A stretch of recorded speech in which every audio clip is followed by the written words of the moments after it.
Welcome to Talk on the Pod, the podcast where we delve into the remarkable journey of the Takim Foundation's community, who are showcasing the best of the Arab world and paving the way for a brighter future. I'm your host, Andrea. Today we are honored to have with us Mona El Hallak, a distinguished Beirut based architect and heritage preservation activist. Mona is a graduate of the American University of Beirut and the Syracuse University Florence program, and she dedicated her career to the preservation of Lebanon's rich architectural heritage.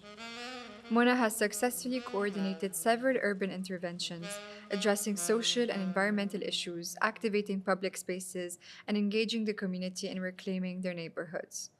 Join us as we explore her impactful work in heritage preservation and her vision for the future of Beirut's urban landscape.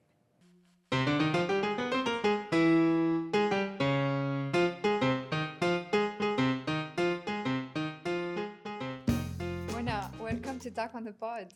Thank you for having me. It's 5 p.m. on a Thursday in Beirut, and the electricity just got cut and came back. As we always, unexpectedly have these beautiful surprises. I'd love to start by putting a spotlight on the city that we're in today, Beirut. Beirut has been through numerous cycles of destruction and reconstruction, shaped by diverse cultures, civilization over its history. Yourself, as a Beirut based architect, what inspired you to become a heritage preservation activist? Was it the architecture itself, the aesthetics, or the rich history behind the buildings that drew you to the cause? To become an activist, something has to be endangered. And unfortunately, in Lebanon and in Beirut specifically, heritage buildings and heritage itself is endangered. First, because we do not have a heritage preservation law, unfortunately, in such a country where we boast about how modern we are, we still do not have one heritage preservation law. It has been in the parliament going back and forth since 1997. And the other thing is there's no awareness. The people do not really know. Maybe now it's a little bit more, but the people do not have a genuine awareness about how important heritage is in preservation of their identity. And heritage is not, people think about heritage as a building. It's heritage is the building, the people who live in it, the functions that happen in it, the birds on the trees in the garden that's around the building. So it's a much wider thing than just a few arches or a few red tiled roof. Can you take me back to the early days and talk through some personal experiences or events that you might have encountered that significantly shaped your passion for preserving Beirut's architectural heritage and influenced your approach to urban renewal? I was born in 1968, so I was only 7 years old when the war started. So I didn't really know the Beirut that my parents talk about, the downtown Beirut, the al-aswaq, the souks, the beautiful cinemas. I only hear about it, right? And I graduated in 1990 as an architect from the American University of Beirut, and it was the year where the wars stopped. So it was the year where everybody could go down to downtown. So we went down, and we were maybe the first class of architecture who went down. We surveyed things, we took photos. I even have 2 rolls from the Rivoli cinema through actual film rolls. So we were like mesmerized by the fact that this is the Beirut, although it was destroyed, but the beauty was there. Destroyed buildings still show the beautiful past that they had. The Rivoli cinema was still there. The police station on Martyr Square, the Opera Cinema. These were buildings we studied, and then suddenly we're there and they're completely destroyed. So there was a mixture of pride in the past and pain over the loss. And we as architects, what's our mission? To build new buildings, right? But what do we do with our history, with our heritage, with this beautiful? It's a city that was completely in ruins. So I think that was the first trigger that was like, okay, we should do something. And then I went and did my master's in Florence about contextual architecture. It was not heritage preservation, but it was about how to be in context. And it was Florence. And in Florence, if there's a stone in a house 500 kilometers away from the center that proved that it is an old stone, they forbid you to paint over it. Wow. They are on the other side of the spectrum of preservation. So I was like, we have a city that's destroyed and they care for a stone. So it was also something that I want to come back and do something about this. And the day I came back, I went down to Martyr Square. That was I think, a changing moment in my life. I wanted to go down to see Martyrs because while I was in Florence, Beirut was being destroyed for the reconstruction project of Solidaire, which I personally think it was the most destructive project in the history of the city. So I went down to Martyr Square and I stood there and there was nothing. Even Rivoli had been destroyed. It was dynamited, and even the martyr statue that was supposed, of course, going to be preserved, was taken for its restoration. So, as an architect who knew the city very well, and because before I left, I really went so many times, I couldn't locate myself. I just saw the horizon and the sea, and there were two bulldozers going right and left, flattening whatever was left.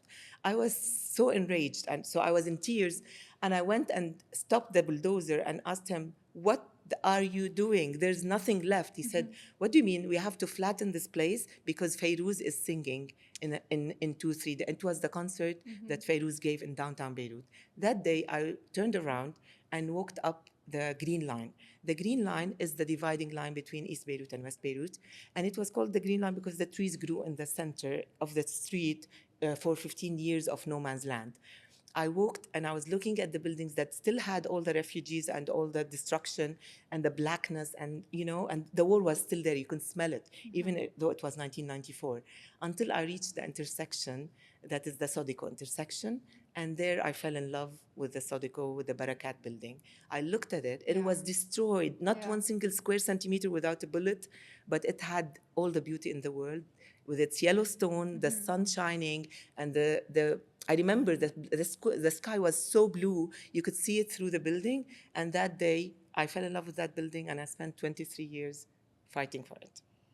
Before we get into how you got into the space of preservation, as a not just a career path but as a venture, a vocation, you mentioned the Barakat Building, known today as Beit Beirut, a museum of memory and a cultural and urban center, which is also widely recognized as a historic landmark for the role it played during the Lebanese Civil War.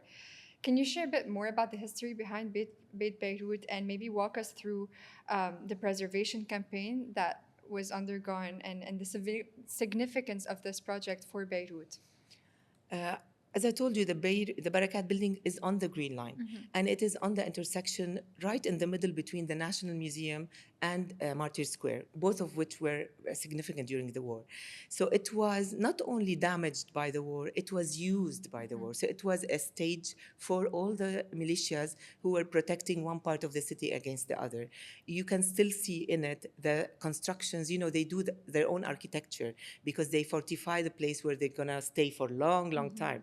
So there are all the sniper dens, the piles of sandbags. Not only that, they actually built concrete walls so that they protect themselves. So there's actual architecture of the war that was not made by, for a movie. It was made by the heroes of the war themselves, by the victims also. I consider that what's important about Beit Beirut, it's not only it talks about how the city was destroyed through just looking at the building, or the people were hurt by talking to the people who left the building and are never going to be there again, but also because it talks about the perpetrators, the snipers, the fighters who were also victims to me. And I think when this place starts to talk about the history of the war from all the viewpoints, it becomes the museum of memory that I would like this place to be. It has significance because it's the only building in Beirut today that still has intact every single memory of the civil war, including the graffiti of the snipers,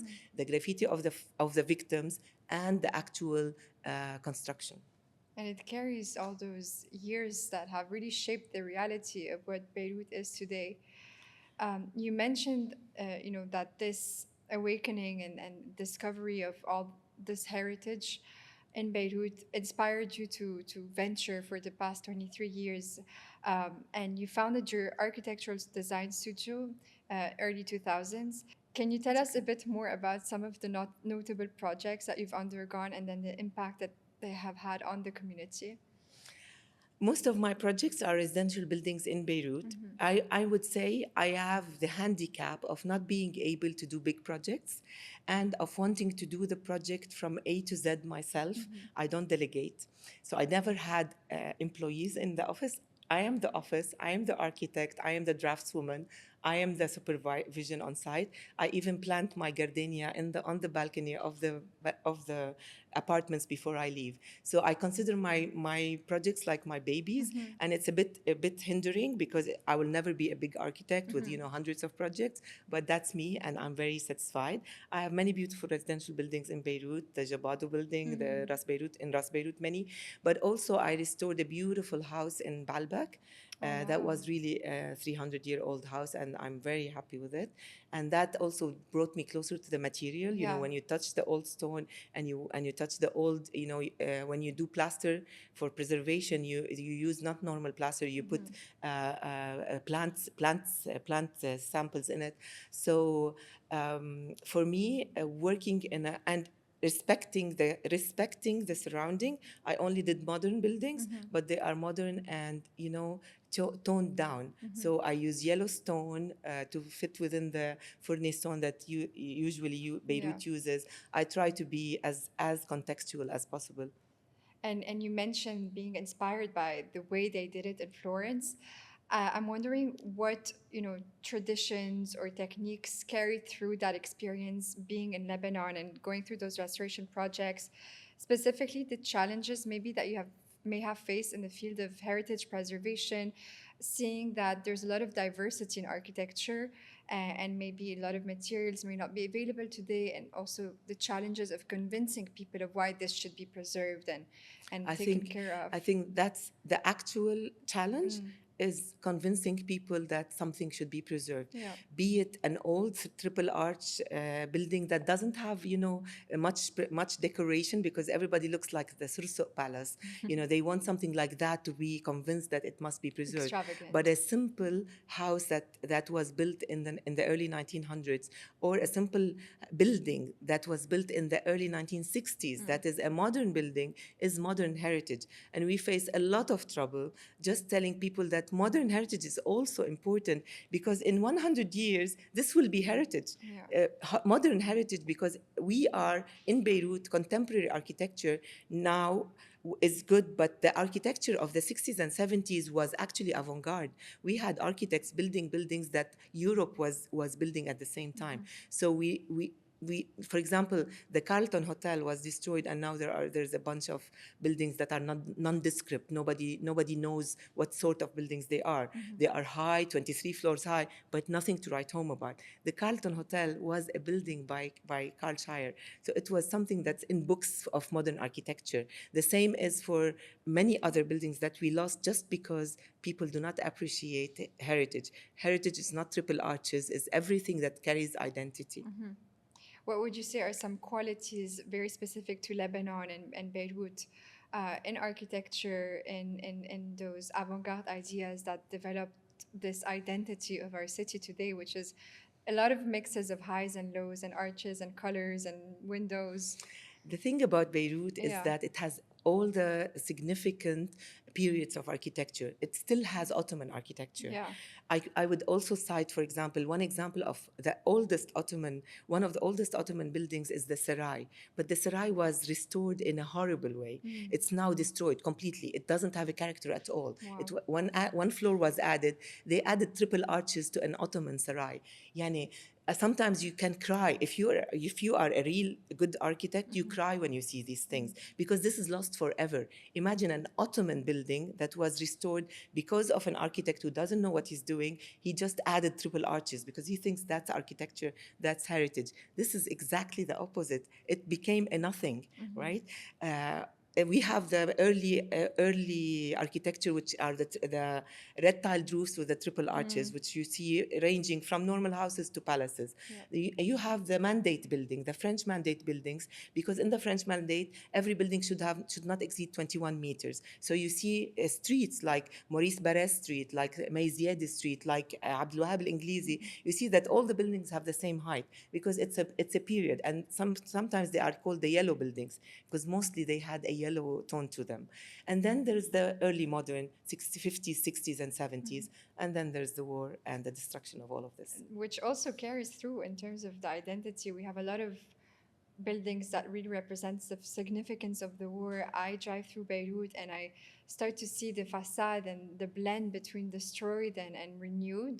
And Right. even I think most recently the explosion had added this layer of 100%. destruction and reconstruction. And it's like you can kind of see through the past 100+ years just by driving through Beirut. I was very lucky. I'm currently the director of the Neighbourhood Initiative at AUB. Yes.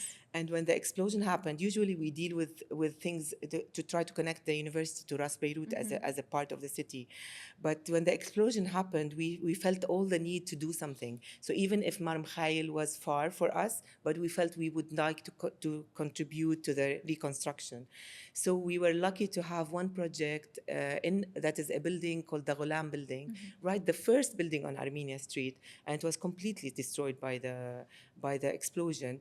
And when we worked on it, we found that, and this taught me a lot about preservation, because we were lucky to have a beautiful contractor who went and also found the essence of the materials that were used in the 1900s and brought them and did them again with the craftsmen who did them. So we went stone by stone, plaster by plaster, and it turned out to be a building that was built in 3 stages, starting in the 1870, then in 1910, then 1930. So it had 3 epochs of architecture in the same building, and it's so beautiful to see them come back together to life. And now the people are back, and we're delighted that this building exists, and we had some hand in putting it back together. You mentioned the Neighbourhood Initiative at AUB, which aims to promote livability, viability, and diversity of Ras Beirut, and to really encourage critical citizenship among the community through different outreach activities and multidisciplinary research. Can you share a bit more about the impact of engaging the academic community specifically in those local initiatives, and how have they contributed long term? The American University of Beirut, when the Neighborhood Initiative was founded in 2007, and my predecessor, Dr. Cynthia Minty, really laid very sound foundations. I took over in 2017 when she retired, and since then, being a local is maybe helped me also, and being, a Beiruti, a passionate person, helped me make things on the ground more. So the idea is we teach at AUB, we teach how to be the best architects, the best environmental activists, the best engineers, the best doctors. But once we step outside the gate of AUB, you have dirty streets, you have non-environmental practices, you have poor people, you have sick people. And people think of Ras Beirut as the affluent place. It's not. We did a research in 2011 and then repeated it in 2018. And we found out that there are people who are poor enough not to have money to buy food for themselves, and basically they are the elderly of Ras Beirut, who are still hidden in the little houses with old rent, and they have mainly no children, and so they cannot even survive. So we wanted to create a support system to Ras Beirut, support in its architecture, so we lobby for preservation of its heritage, support for its social fabric, so we want to keep those people there. We don't want people to be kicked out of their old rent, so we try to keep them there. We support them we have a program called Al Jar Lil Jar, which means neighbors are for neighbors, and we collect from the AUB community, alumni and friends, to support the older people with their medications, with their food. We create spaces for them to meet. We have environmental projects. We created the Ras Beirut Tifruz project, which started with Arc-en-Ciel. We have today more than 90 buildings sorting at the source with us. So we try to work on all levels that the university has an access to. And people think that we are helping Ras Beirut. Actually, Ras Beirut is helping us because it's giving the students and the faculty a place to experiment and to find real solutions for real problems. So what we actually do is create a model, a pilot project for the city to take and apply everywhere else. And we have many projects that we can talk about. Yeah. Can you tell me more? You recently embarked on a pilot project to transform a street in Beirut Yeah. into a model for urban renewal, focusing on power and environmental sustainability. Can you tell us a bit more about the project and how you engaged the I was going community? to tell you that Yeah. one of the first projects I worked with, it was 2017. I implemented the project that was studied before me, and it was to create the first pedestrian-friendly street in Beirut. So the problem in Beirut, and until today, if you try to walk on the sidewalk, you cannot, because it's either obstructed either by physical obstruction, or it itself doesn't have the proper infrastructure. So we thought, why don't we choose one street that is of importance to us in Ras Beirut and see how can we make it more pedestrian friendly. So we deleted, at that time the park meter was still working, so we deleted the right side park meter and we gave it, extended the sidewalk. So the sidewalk became 3.5 meters, which means you can have a straight line where a wheelchair user or a mom with a stroller can actually navigate from Bliss Street to Hamra without setting her foot on the pavement. So what happens is you create what we call a safe passage, and you do not allow anybody to obstruct it. So there's no park meter, no pole in the middle of the sidewalk. Nobody is allowed to put his chairs, and people. We have all this freedom in Beirut to do whatever we want because Yeah. the law doesn't exist. So now you walk in Jeanne d'Arc, and this is the only place in Beirut where you can actually walk without being. You can close your eyes and walk, and you will reach Hamra, because we also even went to the extent of creating visually impaired people's aid. Every vehicular crossing, the tile of the sidewalk changes so that they can sense it with their cane. This doesn't exist anywhere in Lebanon except on that street. We put benches, we planted jacaranda trees, Wow. and then we embarked on it becoming a design hub. So Beirut Design Week 2018 and 2019 made many installations, including a public library, open give and take books, murals by children so that they appropriate the street for themselves, urban hives. Yani, it's really, and we advocate that every institution, ESA, should create a street that is supported by it. The Beirut Arab University, the Kaslik, every single institution should do this because it is of benefit to their students more than to the community around them. And in your efforts to evolve the community for the betterment of the city, how do you how do you go towards not just convincing them, but channeling all this energy that they have to foster a sense of ownership and pride into those projects they're engaging with, and hopefully inspire hope and support among the community members who maybe have lost faith in the city's future, seeing that the public sector is maybe unable to get to this level, and maybe help create a sense of home and belonging and stake into the work that they're Exactly. doing. The most important thing is that these projects are bottom up. These projects, we do not come and say, we will do this. We go to the people and see what is missing. And the surveys showed that people have a problem with walking on the sidewalk. So that was our first project. The second project is they don't have a place to sit on Bliss Street when they buy their sandwiches. So we created a parklet system. We installed the first two parklets. A parklet is a seating space that takes the place of the parking of a car. So you remove a car, and next to the sidewalk, you create benches and planters, a place for people to sit. Now, if you go facing the main gate of the American University of Beirut, there are two parklets, and I'm proposing to the municipality, to the governor, that the whole of Bliss Street becomes a parklet so people can, we are a car-oriented city, and this is so bad. Who wants more cars in the city? We want less cars and more pedestrian-friendly, human-friendly spaces. And the more we create these, the more human our city will become. And you create more interaction with the city that has been cut so many times, the people who have been separated so many times, including lately with all the tension that happened about the economic crisis. Any other successful community-driven project that you would like to mention, that also helped address social and environmental issues? We are currently, we have partnered, we always also, it's important that we do not go from zero. We do not recreate the wheel. We look for people who are doing good stuff and we partner with them to amplify their work and to do our work through them. So we partnered with a beautiful NGO called Ahla Fawda. They are located in Hamra Street and they do Hamra festivals. They are the ones responsible for making Hamra an open air museum because the exhibition space, they have done all these beautiful murals in Hamra. So we partnered with them. Their director, Iman Asaf, had this idea of transforming a parking lot into the eco hub. The eco hub, as the name implies, it's a hub for eco practices.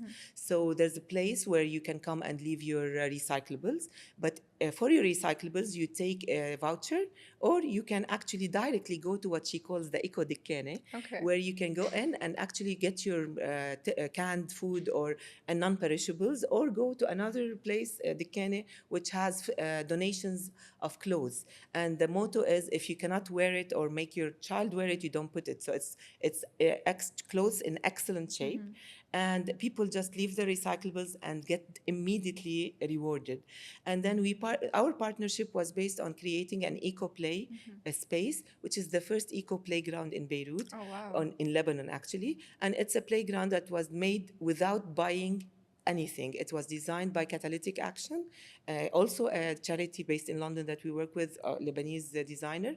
And everything was repurposed from junkyards, including the poles of the municipality, the barrels, Wow. the tires, the bottle caps became tiling for the playground. So the idea is repurpose, reduce, reuse, and recycle. And we did the first eco birthday for MP Dway, his son, and Subhay Najjar's son, a few weeks ago. And it was a birthday where we bought zero.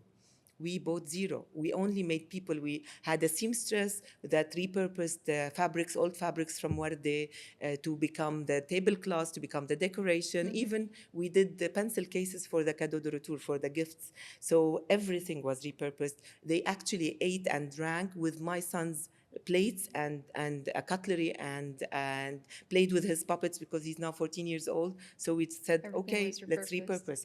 So, and we asked them to bring the recyclables with them, 3-year-olds.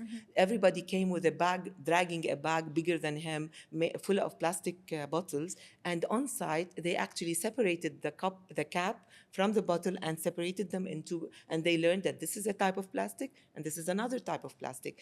And at the end, we made a small play where my partner, Fadia Tanir, would say, I learned how to recycle, and she throws a bag of recyclables. And 3 of the kids, unconsciously, came up, took the bottle, and went and put it where we taught them an hour ago, where the bottle goes and where the cap goes. This is immediate gratification, immediately. And you know what? When the moms left, some of them had left their plastic bottle on the table, and this also proves that we have to target the kids, Younger the audience, the yeah. young generation. They're so eager to do things the right way. You just have to give them a chance and to tell them what to do, and to create a space where things are being done and taught as a role model. Yeah.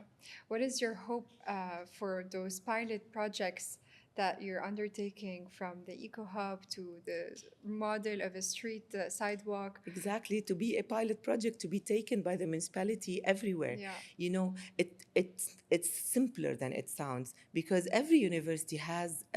We didn't pay for it. The municipality paid for it, but the municipality paid for it to make the city a better place. And I think that if every institution, not necessarily an academic institution, if every institution in the city takes care of the few square meters around it, unfortunately, we do not have a strong municipality. Maybe we will have one day, but we always partner with the municipality, because our aim is that the municipality gets strong, because they have to do the work, not Yeah. us. We will support them, we will help them, we will teach them, we will give them our experience. But then we shouldn't be happy that we are lighting the street. We lit with Rebirth Beirut both the Corniche the Bliss Street and all the streets around AUBMC, our medical center. We are happy to do it, but we will be happier if the Electricité du Liban gets back on its feet, if the municipality gets back on its feet, and we are ready to do this full blast. My hope is that every one of these projects multiplies and we have an eco hub in every small place. Because if you give people a place, they will bring their plastics. Yeah. What does it take to keep your plastics on the side, especially if you're being rewarded, right? So just give them a system that works. Yeah.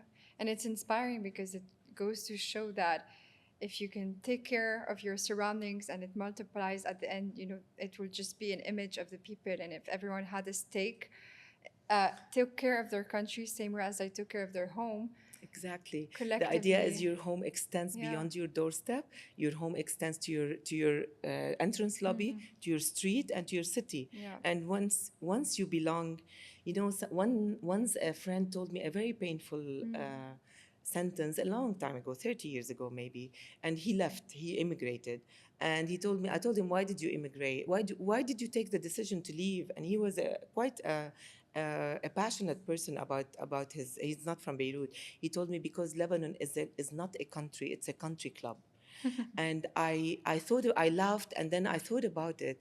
And what he meant is that you don't belong. You're like a subscriber. So if it's nice and you can have your drink and sit And feel happily good. and feel good, then it's okay. Once you're not, then you leave because nothing ties you back to it. What we're trying to do is know you belong here. This is yours. Yeah. This is yours. It belongs to you. The street is yours. Take care of it. And even in Beit Beirut, my dream is that Beit Beirut is literally a place where you enter, and when you go out, you learn something more about the city so that you fall in love with it and preserve it. My dream is that there's a huge map of Beirut with all the universities putting in their information, data. Where do you come from? From where in Beirut? Are you from Beirut? From the north of Lebanon. Okay, I come from Sa'id al Janzir. I would like to enter Beit Beirut, press on a button where Sa'id al Janzir is, and then I will have a presentation about Sa'id al Janzir. Where did the name come from?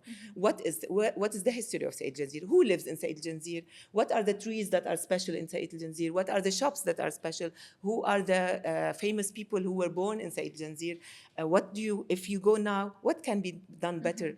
So imagine how you can have an interactive project where you give all the students in universities the chance to go and research every single part of the city of Beirut and have the information, run in front of you. And then you would know that the jacaranda trees and spears have been planted by the Ottoman people. You cannot cut one. The municipality wanted to cut the trees in Sanaya Garden a few years back to make a parking under it. Oh. Of course, everybody was happy we need parkings. Yeah. But the kina trees in that garden are 250 years old. Yeah.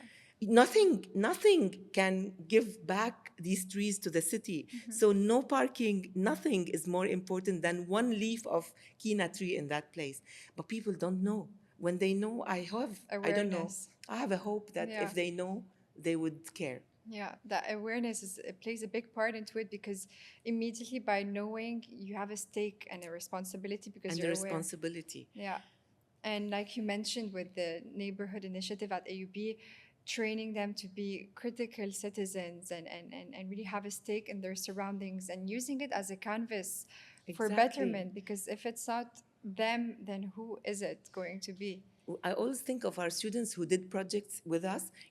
Once they are proud and they go around and say, "This is my," one day we collected dripping water from air conditions and they put plants under it so that they can get watered by the dripping water of the air wow. conditioning. It's simple, but Yeah. there's still one on Ammo Samir Haddad in Maqdis in Sidani Street. He still has that installation. It's from 2018. But students who pass by like, I did this project, I participated in this. we collected once the memories of Jeanne d'Arc Street. It's still there in the plaza near West House. You know, we collected from 71 shops, and the 71 shops, the students asked them to give them a 3 to 4 words about their memories of the street. So now you go, there's a plate in aluminum where it's etched the 71 sayings. One says, شارع متعدد الأديان, I'll say it in Arabic. One says, I met my wife in the street. One says, it's the little New York. One says, I will never leave Jeanne d'Arc Street. So 71 people expressed their memories and their passion for that place. So now it's there. So somebody brings his wife to see it, somebody brings his kid to see it. Tourists go and say, oh, that's so nice to see. So you start to make the city a bit more personal, and that's where you touch the human soul. Yeah. That's where what remains. And that- You know, because everybody, Dubai has lots of buildings that are way more interesting than ours, and it has streets that are cleaner and trees that are greener. But to me, it doesn't compare to one little story of a small, you know, artisan who's been there for 200 Yeah. for 200 years with his parents. You cannot buy this. No place on earth can buy identity and history. And if I can, my last thing would be to do is to retire writing these little stories about Beirut. And it's that charm, the magic of, you know, the human touch that really stays and carries and builds into the culture and the heritage of the city, which cannot be replaced with tall skyscrapers You and cannot buy white it. walls. And I think this is why people tend to not be able to explain why they love Beirut so passionately. And with all the imperfections, I think this is what makes it, it's like kintsugi almost. It is a 6,000-year-old city that still Yeah. feels like it. You can see Ottoman Beirut today. You can taste Ottoman Beirut. The food is Ottoman. The The French, names are the- Ottoman. The French are there. The independence is there. So it is a city that has, despite all the destruction that we did, nobody else did. We did, and we are doing it today because we're still blinded by money and materialism. And I'm telling you today, more heritage will be destroyed, and unless we really catch it at the right place. There was one arch that is the oldest arch in Ras Beirut. It's an arch that is at least 250 years old, and during the early 1900s, there was half of the people of Ain al-Mraisi, it's an Ain al-Mraisi, half of the people of Ain al-Mraisi were born there because the daye, the what you call, the woman who helps women deliver, I forgot the name in English. Housemaid. Yeah. She lived there, and sometimes they came to her and delivered there. This during the revolution, the owner had applied for a destruction, and we said, of course not. This is 250 years old. It's the oldest relic in Ras Beirut. During the revolution, he had a way. He smuggled it through the ministry of the DGA, Director General of Antiquities, and he convinced them that he will dismantle it stone by stone, put a number on each stone, and rebuild it into the building after he builds the building. Today you go and see it. It's an ugly building, and he has some of the stones stuck onto the building, and I frankly prefer if he removes them. But we lost that forever. Mona, you are an active member of Absad and ICOMOS and a founding member of Irab and Zakira. How do these roles complement your work in heritage preservation? I have a passion to everything that's heritage, whether it's music, like for Arab, it's about preserving our classical music, Arabic music, whether it's preserving our photographic memory through Zakira, whether it's preserving buildings, of course, because I'm an architect with Absad, which was founded by Lady Cochrane, and it's now maybe has less prominence because there are so many new younger NGOs, and whether it's ICOMOS is the International Council on Monuments and Sites. And it's important because sometimes we need international support. There's a project that I worked on with a lot of people called the Dahlia Preservation Project. Dahlia is this amazing, beautiful rock next to Rawshe. It's the last head rock in Beirut, the last one that has not been massacred by beach resorts. The one next to it is the Movenpick, the one next to it is Riviera, then the one next to it is Grand Café, Petit Café. After They Rauschig. have completely all, even Saint George, which is from before the war, has actually occupied a part of our natural coastline that shouldn't happen in that way. This is the last untouched rock in the silhouette of Beirut's coastline. And now it was being fenced off with barbed wire, and Oh. it was going to be a hotel with 8 floors underground of spas and parkings and malls. And we stopped the project with a group called the Dali campaign, and we stopped it, but we stopped it with the help of ICOMOS, with the help of the international councils, with the help of the World Monuments Fund. But we needed the international community to tell us, to come and tell our government that this is important, this is unique in the coast of the Mediterranean, it has endemic plants, it has archaeology. Imagine they were going to dig with bulldozers a place where styluses that are made from at least 2,000 years old, they exist in the Musée de Confluence in Lyon. It's called Stylus de Mine Dalier. Oui. But we were going to dig it with a bulldozer to make parkings for 8 floors of a new hotel. It's unbelievable what money can do. And it's unbelievable how ignorance can actually destroy a city, the whole city. And I would say, I hope that the new elections would produce a new municipality for Beirut that knows the worth of the city and protect what is left from the bulldozers and what they say حيتان المال in Arabic. In 2013, you were honored with the Ordre National du Mérite au grade de Chevalier, and more recently, in 2022, received the Environment Development and Sustainability Award from Tekim Foundation. How do these recognition impact your career, your mission, and your drive for continuing heritage preservation movement in Beirut?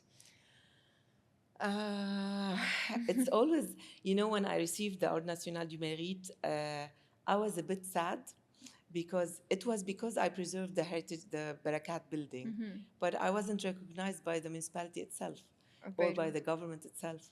And on the in your home contrary, country. because I was interfering with the project, and I think the restoration project is a bad project, and it actually ruined partly, like the Sarai was ruined, Beit Beirut was ruined. And I say it to everybody, the project has lots of faults that are unforgivable. But and because I interfered, once one of the municipal council people got me into his office and said, "You know what? You did your work. Thank you for preserving this building. Now it's ours. Can you just leave it alone, because we will do what we want to do with it?" I told him, "You know what? You are on the municipal council now. You will leave in 6 years. I will be continuing my work. When you leave, you will have no issue with it. You will have no interest with this building. I will still, because it's my baby. I spent 23 years and I will continue to continue." And now he's not there and I'm continuing. So it's either you really want to do what you want to do Have stake. for nobody's, you have to be persistent. In Lebanon, you have to be patient. You have to be patient. You have to be patient. Take a deep You have breath. to believe that you have to really have this big imagination that it can happen, because it's almost impossible. Yeah. I remember every time I went, I used to love going to Asim Salam. He is an icon and an architect, and a Beirut, and he has the most beautiful old house in Beirut. Allah yarhamo. We did And the every time Bauhaus Mosque. he did Yeah. and he's and he was the head of the Order of Engineers. He's some other than his historical family. So every time I go and I talk to him, I told him I went and showed the building to the French ambassador. He would tell me, Muna, I got married very late, right? So he would tell me, go find a husband. You will break your heart. One day you will go and the bulldozers will destroy this building and you will be heartbroken. And I would tell him, but Asim, if we do not fight for what we like, what we believe, you taught me. And was the second president of ABSAD after Lady Cochrane. So he told me, Muna, we've been for 40 years trying to do things. Money has bought everything. When I got the decree to preserve the building, and Ya'ub al-Sarraf, the governor, then was the only person in the Lebanese Republic who helped me. And because of him, this decree came out and my persistence. Asim Salam wrote a letter. They said, I was defeated, you continued, I congratulate you. And to me, this is the biggest, it's better than the Ordre National du Mérite for me, because it comes from somebody who really loved the city and was lost Genuine. hope and genuinely thought that what I did was gave him hope Yeah. back. Looking ahead, what are your future aspirations and goals for urban renewal and heritage preservation in Beirut and Lebanon as a whole? We need a law. If there was no law for heritage preservation in Florence, people will be as greedy as us and will destroy their own heritage. If in Paris you were allowed to destroy the old buildings on the Champs-Élysées, they will destroy them. But they're not allowed to because it's a law. Because if you do, you will be penalized, you will be put in prison, you will be, if an architect does what the architect had done to Beit Beirut, for me, in my opinion, he would be penalized in the preservation committee. So when you do have a law, you protect, because everybody should be under the law. So if I will lobby for the rest of my life, I will lobby for a law for heritage preservation in Lebanon, not only in Beirut, because so far we have some few villages that are still intact. But believe me, without a law, they In a will few also be years. destroyed. Any particular project or initiative you are working on that you're excited about, upcoming projects? I'm dreaming of having a theater in Ras Beirut for kids Oh. and for to promote Lebanese and Arab cinema in Ras Beirut, because Hamra was the hub for cinemas before the war, and it has lost every single cinema. The cinemas are now shops for Independent movies. no, the cinemas that were in except for Sarolla, which became Masrah Al Madina, all the cinemas are shops for low income workers who go to buy, I don't know what to call them, an outlets. All of them are outlets because they're underground and they're big. So we lost all of them. Currently, Colisée is being renovated by an initiative. I hope it works.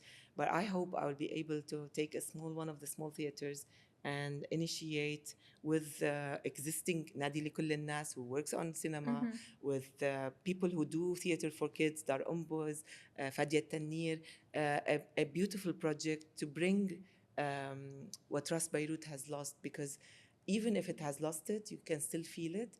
For example, there's a small coffee shop called Barzakh. Just go and sit there. There's no other place.